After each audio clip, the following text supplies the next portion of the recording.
Welcome to our channel. Today we how to transfer quizzes into Canvas with integration tools, quick tutorial step by step clearly. To begin, log into your Canvas account.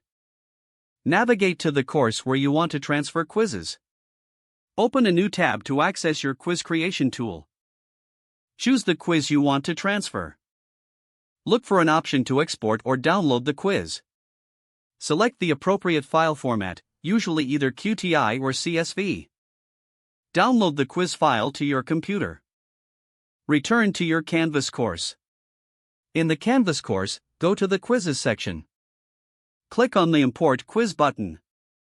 Choose the QTI or the relevant option based on your file format. Upload the quiz file you downloaded earlier. Canvas will process the file and display a confirmation. Check for any errors or adjustments needed. If everything looks good, finalize the quiz settings. Make any necessary edits, such as adjusting point values or due dates. Save the quiz once you are satisfied. Finally, publish the quiz to make it available to students. If the page does not load, refresh the browser or try again in a private or incognito window. Make sure you are using the correct email address, then retype it carefully to avoid small typos.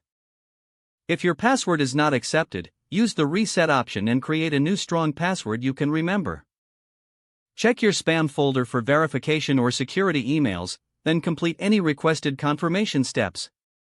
Enable two-factor authentication if available to improve account security and reduce unauthorized access risk. After signing in, review your profile details so your contact information and settings are accurate and current. If you see an error message, note it down and try again after restarting your device and internet connection. Log out when you finish, especially on shared devices, to keep your account and payment information secure. If the page does not load, refresh the browser or try again in a private or incognito window. Make sure you are using the correct email address, then retype it carefully to avoid small typos. Don't forget to like this video and subscribe to our channel for more step-by-step tech guides.